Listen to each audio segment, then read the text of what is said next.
Okay, so on X8, we were given a recoverable amount and also a fair value. So if the asset is measured under a revaluation model, specifically net method, zoqala calculator impairment loss or impairment loss reversal, meaning uzoqala ngosebenzisa i-recoverable amount, ugcine ngani nge-fair value. Ngaphambi kokuthi siqhubeke bafethu, osele ngo-20X8 noma nanoma yimuphi unyaka kula ma-journal entries, siyacela vele noma ufisa ukuchazeleka somewhere. Mina bisacimile the time nenza anikho kwi-impairment. Okay, yeah, i-reversal, impairment loss reversal. I-question yakho i-232 usuthole kanjani noma why sibale kanjalo? Like i-232,000 ngithola Angithi the moment sithi i-recoverable amount is limited to historical carrying amount, ngizama ukuchaza ukuthi i-recoverable amount esingakhona ukuyisebenzisa ayikwazi uku-exceed 120,000. You understand limited isho ukuthini?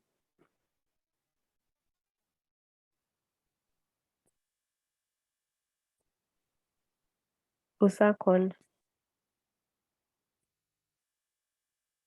ngikhona.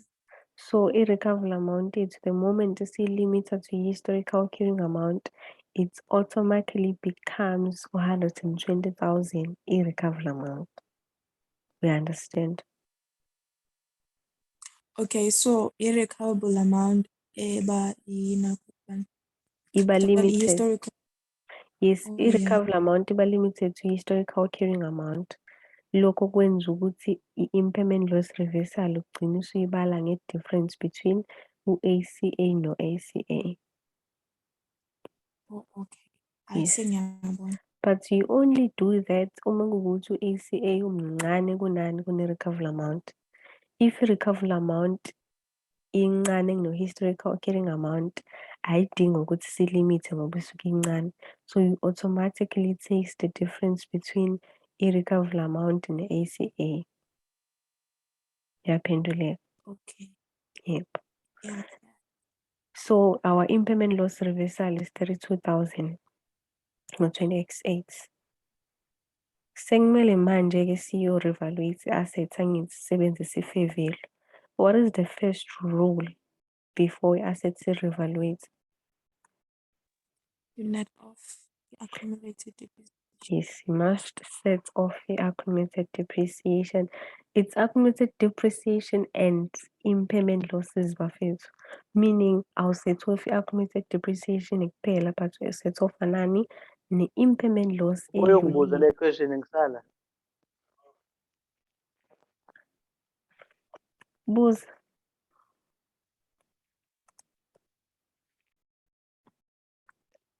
Sorry mfethu bengikhuluma nomunye umuntu.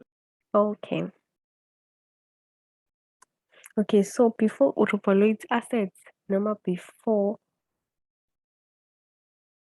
ulokundani, before u-revaluate assets, yes, you start by set offing any accumulated depreciation and impairment losses.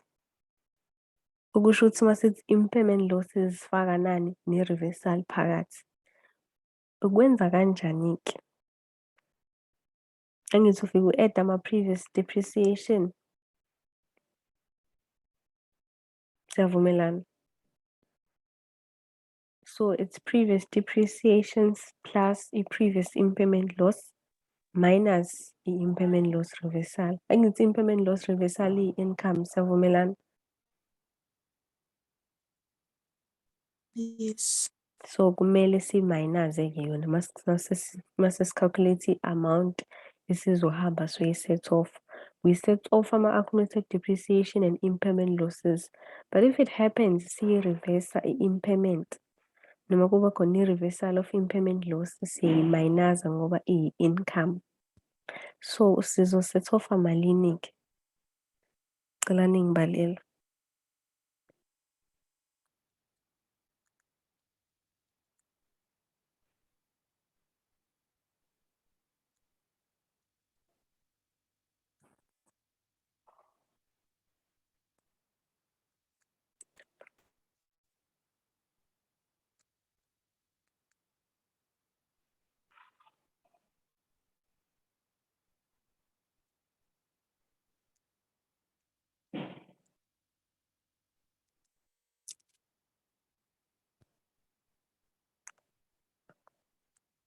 330,000. 330,000 yona amount esuyisethova le.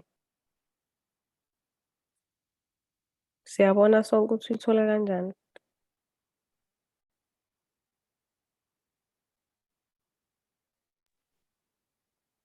Khona ungaboni? Ngicela ngiphindela mina mfethu sithule kanjani. Okay, so remember ukuthi ngithena sisethova i-accumulated depreciation, ama-depreciation adlulile ne-impairment loss nayo siyayifaka. Kodwa uma kuwukuthi ikhona i-part noma i-portion from impairment loss esiyi-reverse-ile, since impairment loss reversal i-income, kumele siyi-minus from impairment loss. This thing is like si-incur-e i-loss ya-80,000, impairment loss ya-80,000. Sakhona uku-reverse-a only u-32,000. The reason why impairment loss reversal is credited, it's because iyi-income kuthina. So it's more like the only loss esi-incurrile u-80,000 minus u-32,000. Yingakho sizo-add-a ama-depreciation adlulile, si-add-e ne-impairment loss bese si-minus i-reversal of impairment ngoba yona isuyi-income. You understand? Oh yeah, sure. So sifike kanjalo-ke ku-330,000. I-depreciation yango-20x5 ya-60,000 plus i-depreciation yango-20x6 u-90,000 plus i-impairment loss ya-80,000 plus i-depreciation ya-66,000 ngo-20x7 plus i-depreciation ya-66,000 ngo-2008 minus impairment loss reversal ye-32,000 ngobani iyi-income ye-reversal. Kumele siyi-minus from i-loss esi-incurrile. So i-amount esoyisetha off u-330,000. Remember i-narration yakho ithini? It's set off of accumulated depreciation before revaluation of an asset. Sesiyawu-revalute-ke i-asset esidinga ini? I-carrying amount. Ngaphambi kokuthi siye kwi-revaluation, ukhona onga-understand ukuthi siyibale kanjani i-amount ya-330,000 esizoyisetha over before si-revalute? Mina ngicela ukubuza Okay. ukuthi i-recoverable amount le ewu-205,000 akuyona yini yango-2008? Bese ngiyabona. Eyango-2008 ngishilo ngathi ngo-2008 sinikezwe i-recoverable amount, sanikezwa i-fair value. I-recoverable amount siyayisebenzisa uku-calculate i-impairment loss noma i-impairment loss reversal. I-fair value usuke u-check-a i-revaluation surplus noma i-revaluation expense noma i-surplus reversal noma i-revaluation income. Confuse-wa yini Khanyo?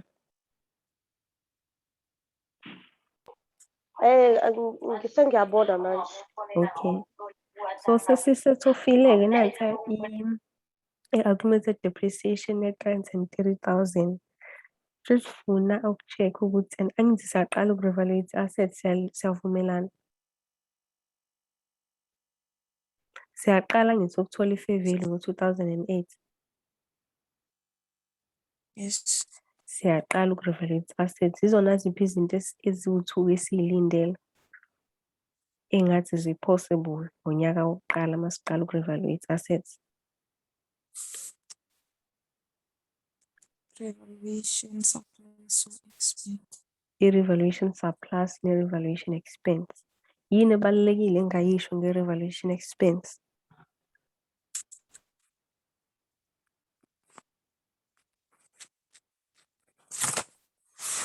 Remember ukuthi ngathi awukwazi ukuba ne-revaluation expense ungakaze ube ne-revaluation income before.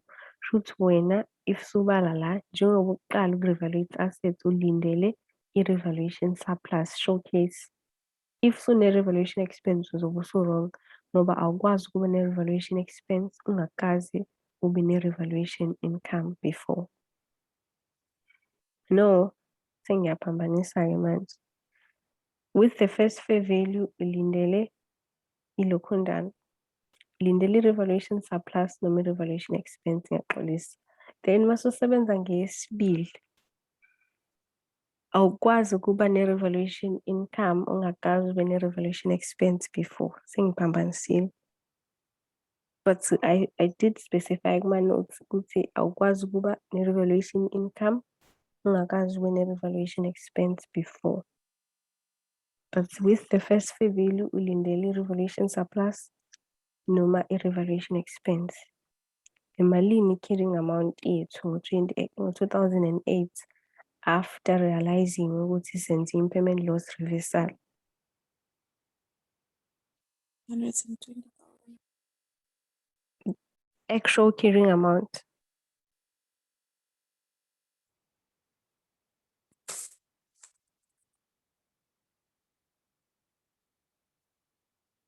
Uthole kanjani 120,000? Ngithi siyise kwi-historical carrying amount the time siyenze reversal. So I think Oh yes. yes. Our carrying amount ngo-20x8 after taking into account i-impairment loss reversal. Khumbula ukuthi i-recoverable amount yethu si-limited to i-historical carrying amount 120,000. Shuthi kahle kahle i-carrying amount yethu esisele nawo manje i-120,000. Siyabona sonke. Inkathi sibala ngaphezulu impairment loss reversal, khumbula ukuthi i-recoverable amount yethu ibikade u-205,000. Sayilimit to historical carrying amount sathi ihleli ku-120,000. Ayikwazi uku-exceed historical carrying amount 120,000.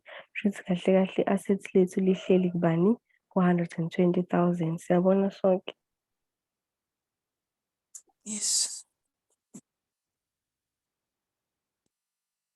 Imalini i-fair value yethu?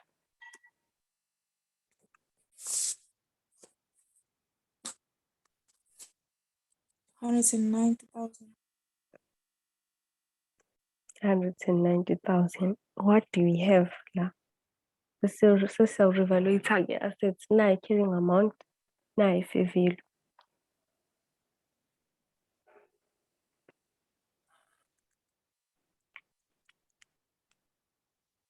Yini ebakhona ma i-carrying amount incane kune-fair value noma i-fair value inkulu kune-carrying amount? Revaluation surplus. Siba ne-revaluation surplus. Okay. You will debit i-plant and credits i-revaluation surplus. Malini i-revaluation surplus? 70,000. The revaluation surplus yethu is 70,000. Remember guys to indicate in brackets plant assets revaluation surplus income.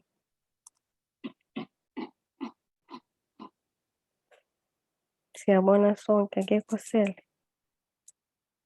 Isekhona ngicela vele.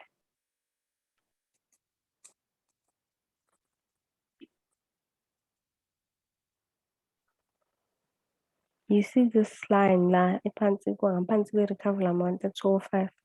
See where the revaluation surplus is to be transferred to retained earnings over the assets remaining useful life.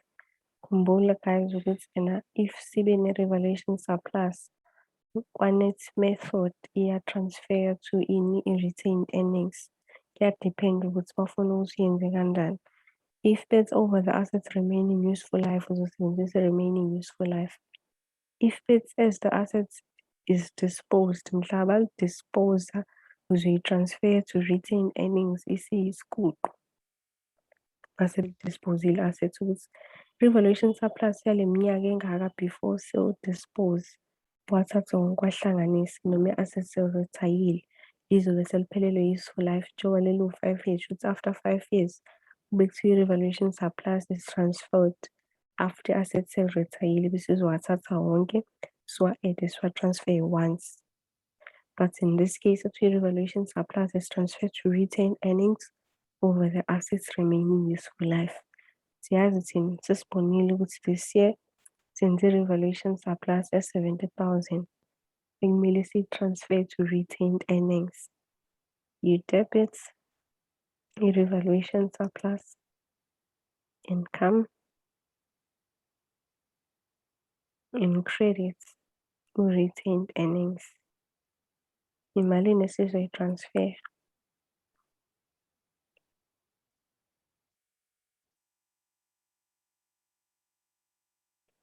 Uthatha i-revaluation surplus uyidivide nge-assets remaining useful life. So kunyaka ka-20x8, i-remaining useful life ngo-20x8 you-28 months.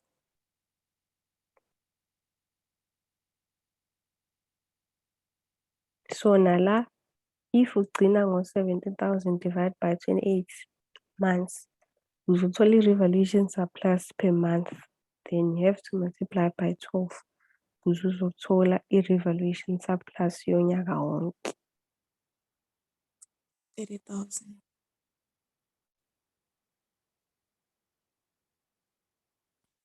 Siyabona sonke guys. Izothini-ke i-narration yakho la?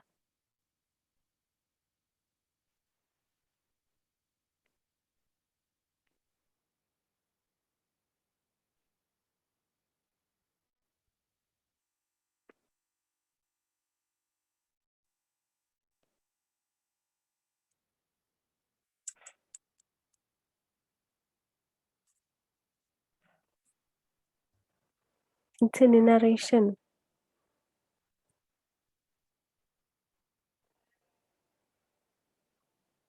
Si-transfer i-revaluation surplus to retained earnings. So i-narration yakho izothi transfer of revaluation surplus to retained earnings. Ngibona-ke ama-journal entries lawa ango-20x8. Siqale ngo-20x5 la esipurchase khona i-assets sagcina ngo-20x8. Le enye information enikeziwe laphaya awukakayisebenziswa kwamanje, uzoyisebenzisa next year. Ukhona onombuzo?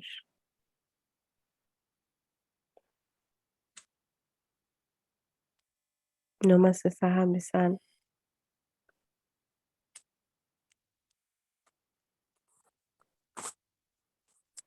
Sihamba sonke bafethu. Yebo.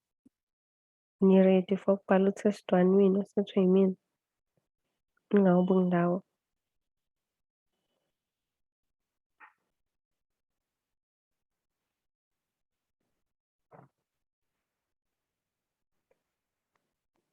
So laphayana the only thing you can do for now, it's required A. Lokho okunye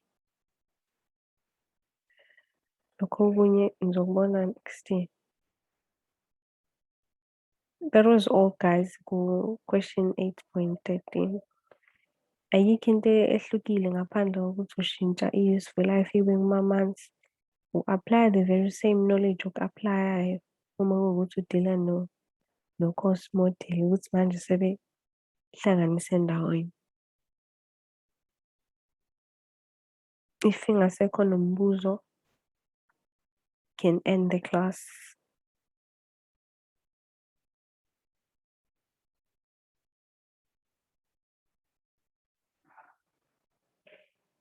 Akekho nombuzo guys? Okay, bye bye.